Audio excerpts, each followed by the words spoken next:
Hello my dear students, today I am going to discuss regarding the new topic and its name is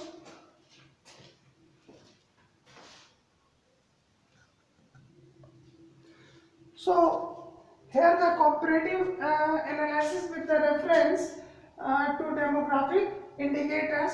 So except demographic there are the three main indicators, that is the GDP and Human Development Index. Okay, but here I am going to discuss only the demographic indicators. Okay, so in the case of demographic indicators, I have taken the estimated population, annual growth rate, density of population, sex ratio, fertility rate and urbanization. So first, estimated populations. Okay, so if we see the global population, we find that out of every 6 people living in this world, one is an Indian and another a Chinese. So what it indicates? It indicates that the population of China and India is very high. Clear? So China is the most populous country in the world with 1,371 million people, and India ranks the second with 1,311 million people. If we discuss about the Pakistan, we find that only 188 million is present in the Pakistan, or in a simple word we can say population of Pakistan is only 188 million and accounts for roughly about 1/10 of China's or India's population. Is it clear? Now come to the second, annual growth rate. So in spite of being world's most populous country, China's annual growth rate of population is only 0.5%, which is lower than in compared to India, because in India the growth rate of population is 1.2%. Clear?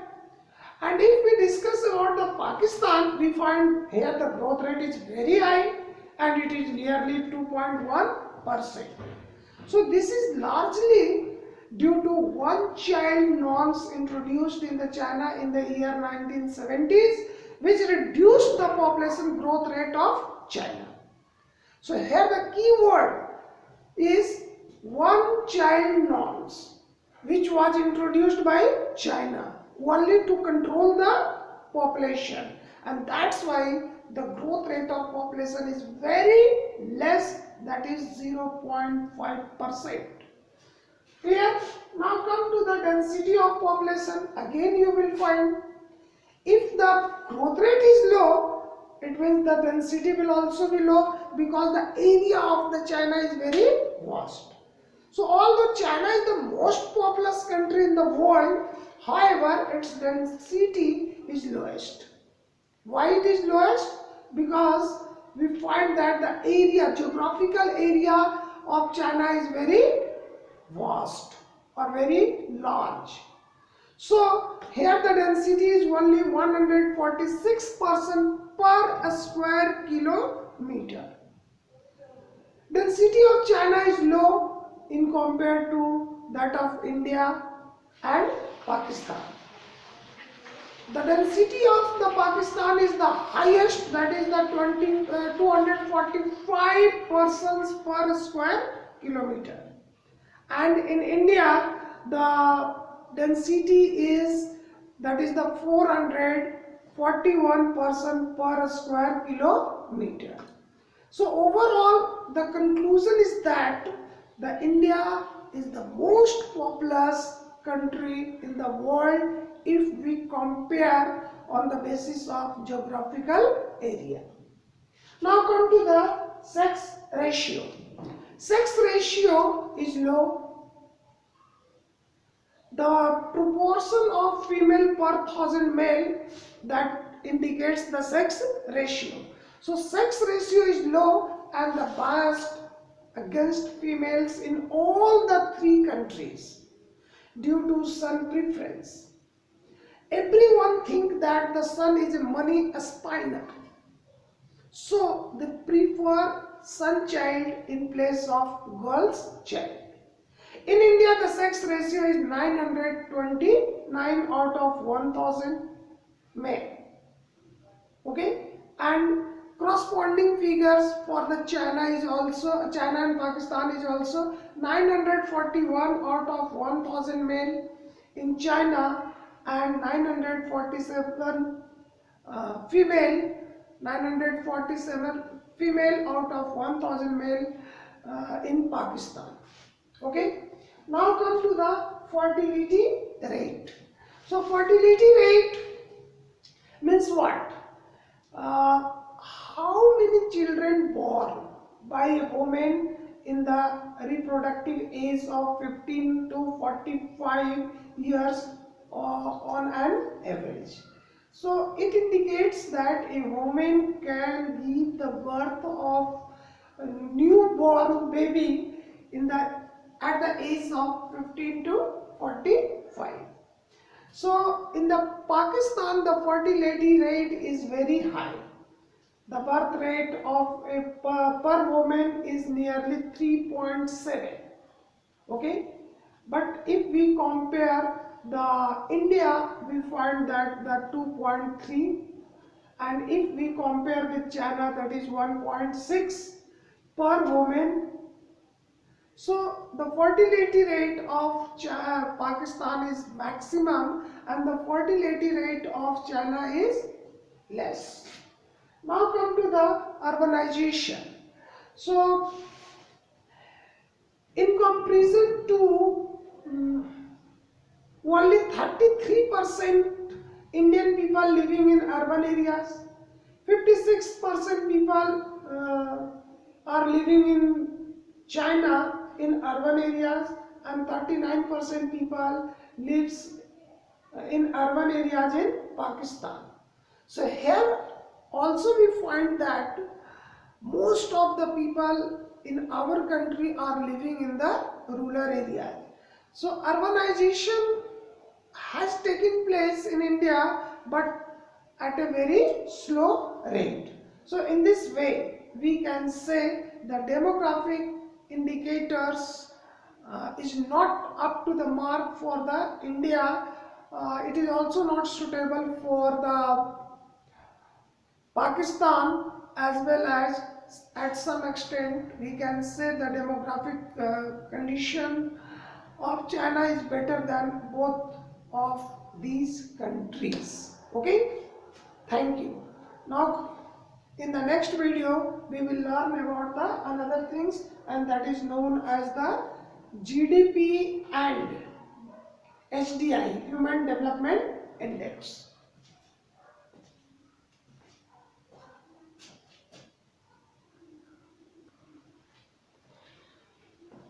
So here I am going to discuss about the comparative analysis with reference to growth indicators. Okay, so growth indicators means the GDP and sectoral contribution. GDP and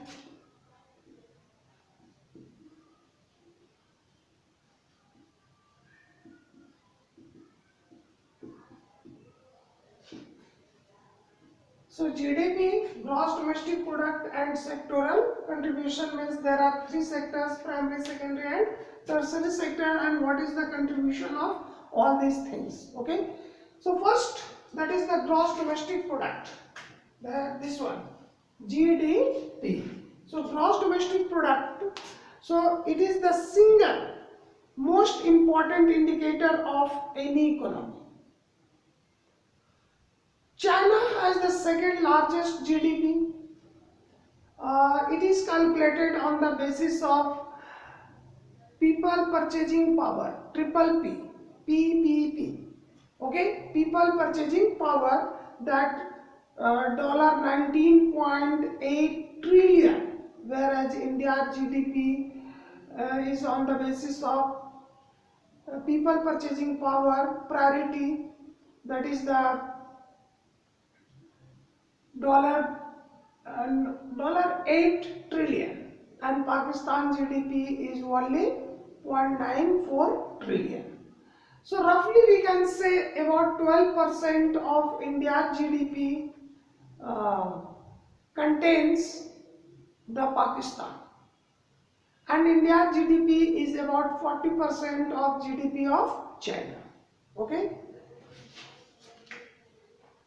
40% of total GDP of China contains India.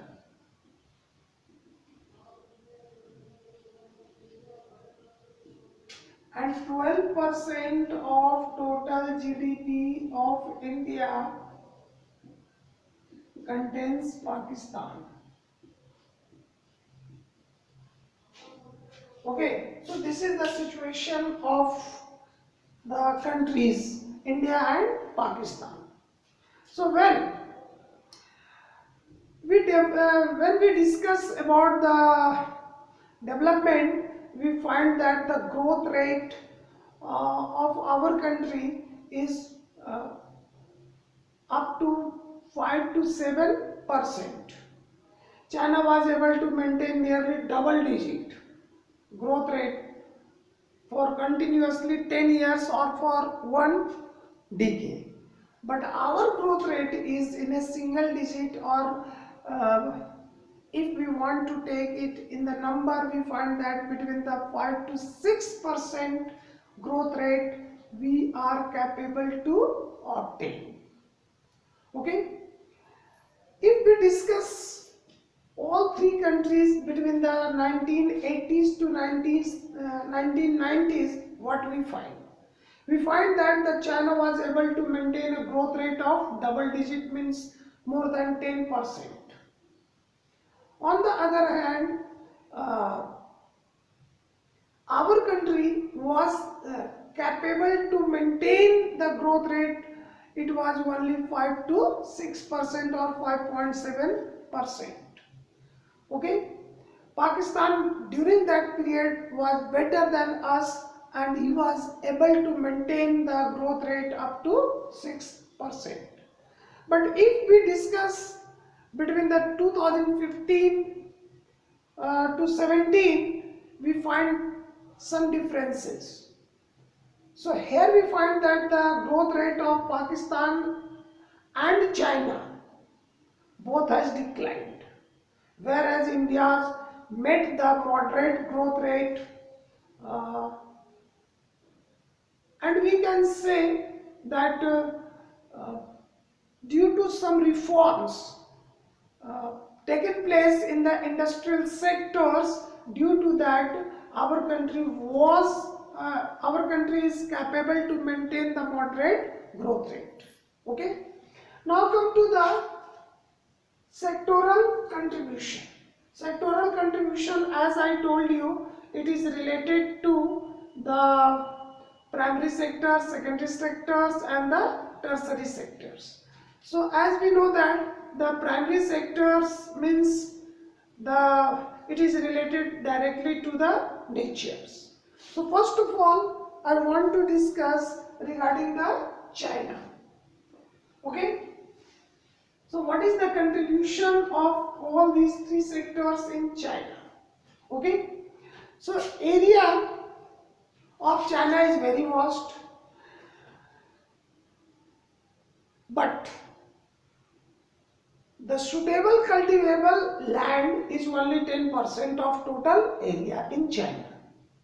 So on that basis we can say the demographic condition of China for the development of agriculture is not good. Total cultivable land in China is nearly 40% of India. Okay, So in our country, the plain areas or the land, highly fertile land is more in compared to China. In the year 1980s, more than 80% people in China were dependent on farming as the main and only source of livelihood. But after 1980s, the scenario has changed. Government encouraged the people to leave their field and moves towards the secondary sectors such as handicrafts and smaller scale industries. The government also encouraged the people towards the service sectors such as transport and trade. As a result, the workforce from the primary sector started to decline, and it is noticed that only 18% of workforce were engaged in the primary sectors, and due to that the contribution in the GDP was only or nearly 9%. If we discuss about the secondary sector, the workforce increased with a rapid speed in the secondary sector because people started to migrate from the primary to secondary sectors. As a result, 26.5% contributed, the highest to the country's GDP. 26.5% people were engaged in the service sectors, but their contribution was nearly 43%. If we discuss about the tertiary sector, we find that the workforce was engaged up to 56%, more than 50%, and the contribution from the tertiary sector was 48% in GDP. So what you find? We find that the contribution of the service sector increased with a rapid speed along with the contribution of secondary sectors, because when the people moved towards the primary to secondary and tertiary, they started to demand a comfort and luxurious life. If we discuss about the India, what do we find? So agricultural contributed up to 17% to the GDP with the workforce of 43%. Industrial contribution is nearly 30% to the GDP, and the workforce is only 23.8%, means nearly 24%. Okay, so it indicates that in our country also the secondary sector's contribution has increased with a rapid speed. If we discuss about the service sectors, we find that the 53% people are engaged in service sectors, and the contribution in the GDP is nearly 34%. So in this way, we can say that service sector is emerging as a major player of development, and it is a prospective employers.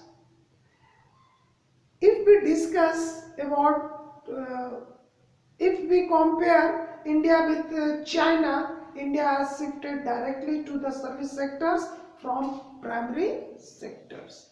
So here that is the weakness. People moved from primary to service sectors, but here there is a gap of secondary sectors. Lack of capital, lack of new technology, lack of new investment, and even we can say lack of technical persons. Okay, so no doubt the growth rate has increased, the GDP has increased, the sectoral means service sector's contribution has also increased, but if we compare with China, we find that the secondary sector of China has increased with a rapid speed, and it will help the China to grow more and more. Now come to the Pakistan. The same thing has happened in Pakistan. Agriculture contributed 25% people and the contribution is 42%. No, sorry. 42% workforce are engaged in agriculture and the contribution in the GDP of primary sector is only 25%. If we move towards the industrial sectors, we find that the contribution of secondary sector is very poor. So the people also migrated in Pakistan from the primary sector to tertiary sectors. So service sector contributed the highest, that is the 54% to the GDP, whereas 54% people are or workforce are also employed. So in this way we can say that the service sector in Pakistan which contributed the highest like India. Thus both India and Pakistan, the service sector contributes the highest to GDP and emerge as a prospective employers. Okay, so it indicates that the growth rate of India is up to the mark, but the service sector is not well developed. Now come to the HDI, Human Development Indicators. In reference to HDI,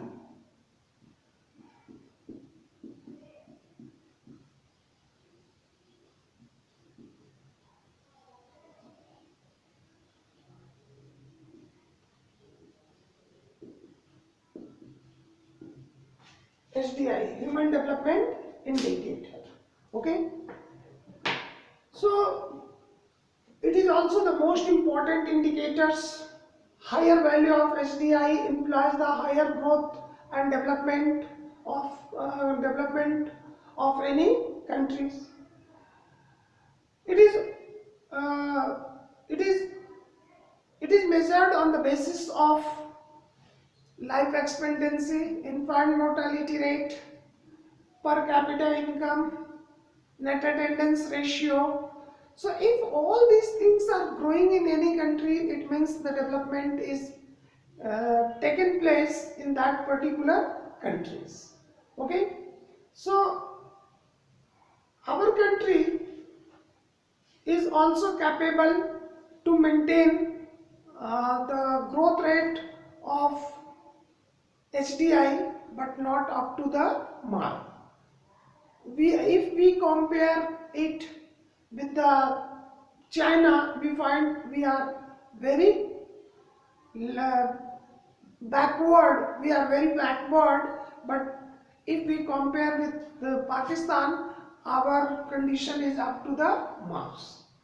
So first of all, here I am going to take life expectancy.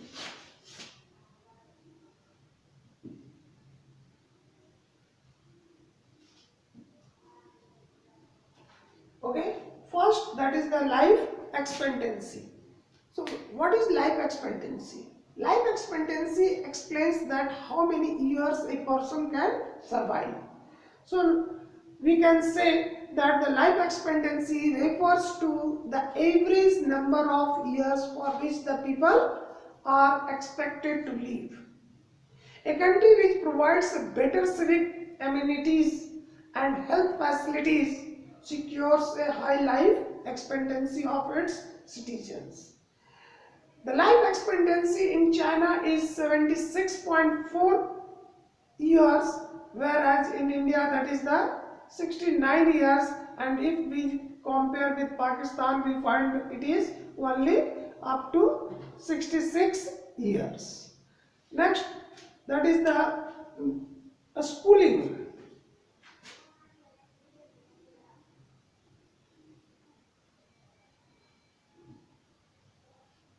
And you can say net attendance ratio. So it is a calculation of the average number of years Education received by the people based on education attainment levels of the population, which is converted into years of schooling. According to the data, 6.4% of India, 8.6% for Pakistan, and 7.8% for China. So it is the mean year of schoolings. Now third point, that is the GDP per capita.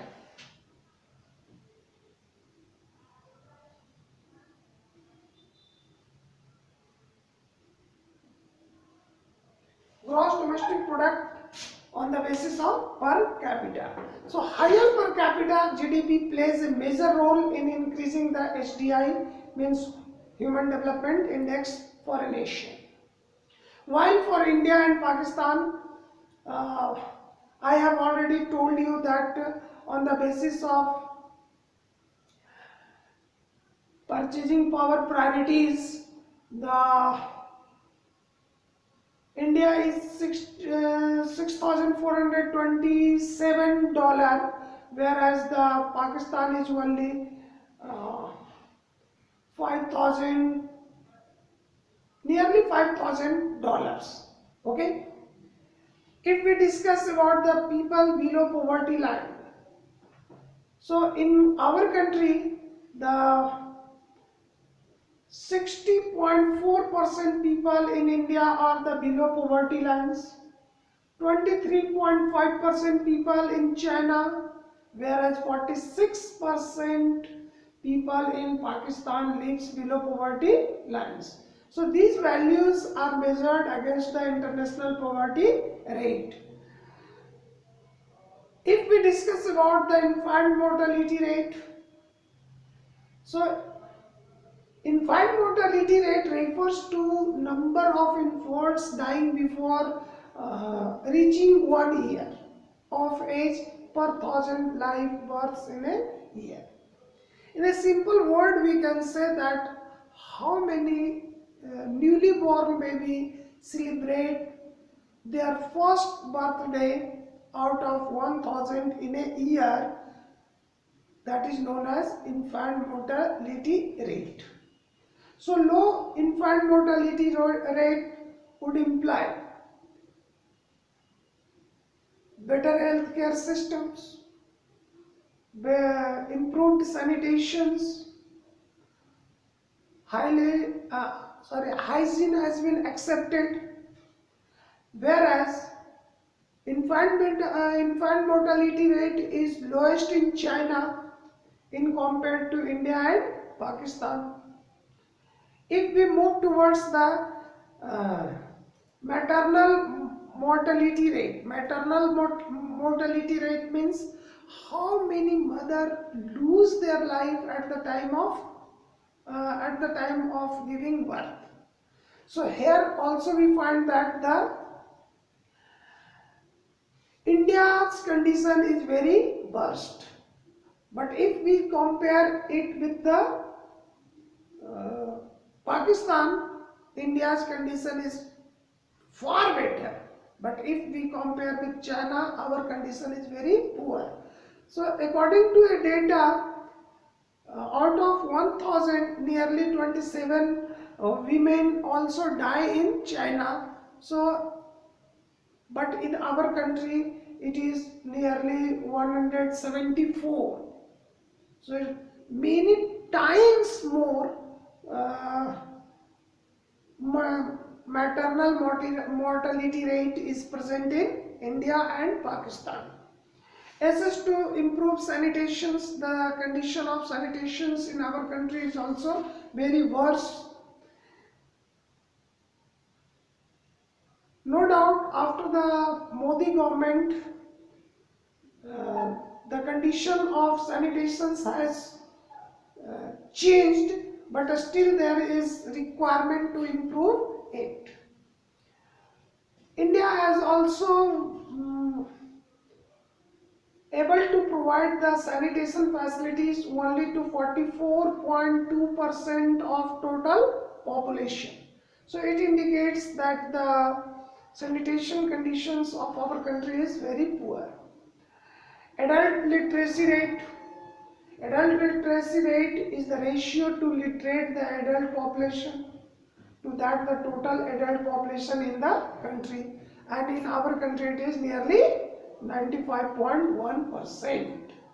If we move towards the water, safe drinking water, we find that in our country very few people are using the safe drinking water.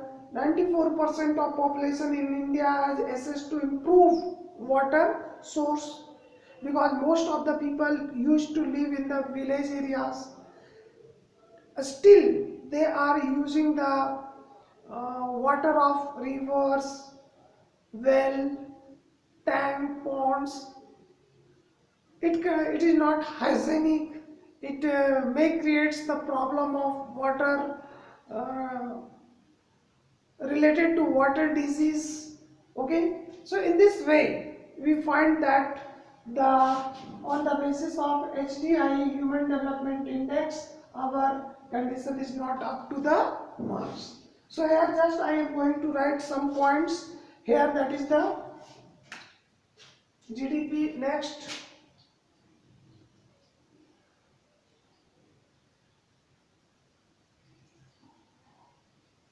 infant mortality rate. Next, below BPM.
So these are the points which indicates the